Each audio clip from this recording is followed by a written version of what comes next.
So you were the CSO at Yahoo during the Edward Snowden um, revelations. So what was that like, if you can briefly describe for us?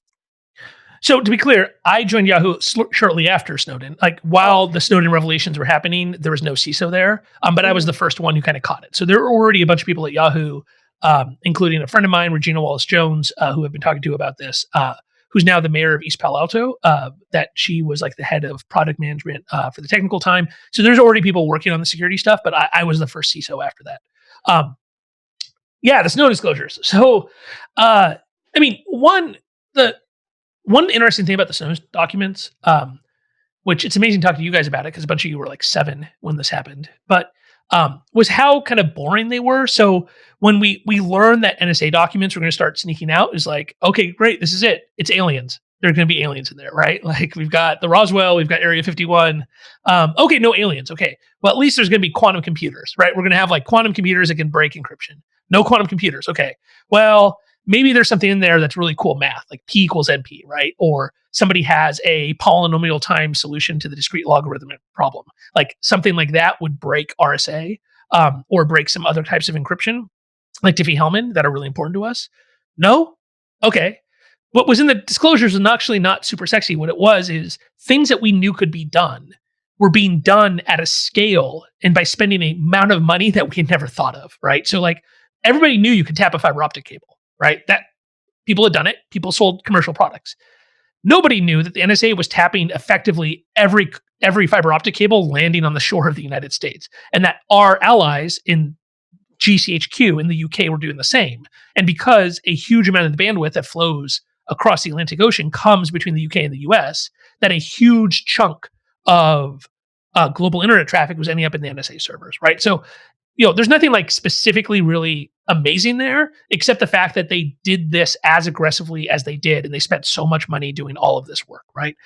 Same thing with, probably the most damaging thing in the relationship between the NSA and the tech companies is a program called Muscular, which is where they tap the fiber optic cables of not the public fiber optic cables, but the private fiber optic cables between the data centers of the companies, right? So, if you talk to when you type google.com, that google.com is redirected. You talk to a server that is in a point of presence, that is in a data center that's physically close to you.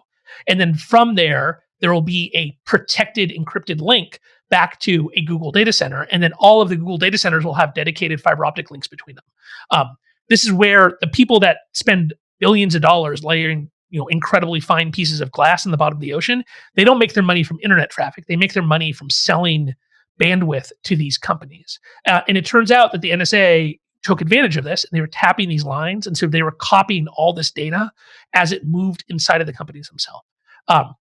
And so when I got to Yahoo, this was like the number one security priority was still responding. Unfortunately, Yahoo was all over Snowden documents, right? Like our logo was everywhere. There's a whole slide deck about how much mail they were copying from Yahoo off our fiber optic lines.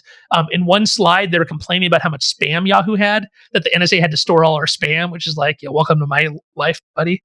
But anyway, so we had to do a lot of work, and it was very hard. And it was hard partially because Yahoo is a very old company. At the time, it celebrated its 20th anniversary when I was there. And Yahoo had basically invented web scale infrastructures. And so David Filo and his team, the founder, had to basically invent all this stuff. Like before Yahoo, almost nobody had ever served 1 million web users at the same time. And so they had to invent all these big distributed systems, things that to you guys is just like normal, right? So like NoSQL distributed databases, those did not exist in the late 90s. Yahoo just invented one, right? Yahoo just invented Hadoop. They invented the ability to do a data query across 10,000 machines at once. For you guys, you just go to AWS and you do it, and you don't even think about the fact that this is something that didn't exist 20 years ago. But the problem of fixing anything at Yahoo was instead of using some kind of default thing off the shelf, like MongoDB or something, they had some kind of special Yahoo thing that had been built in 1998, and that had been built up the layers, right? So like famously, the city of Troy is the layers of Troy that if you dig archaeological, if an archaeologist digs, you find all these different layers of different times it was burned and sacked. It's the same thing at Yahoo. Like when you dig, you find different layers of technology that the person that wrote that is now a millionaire and lives on an island somewhere, right? And so you have no idea how you're going to fix it.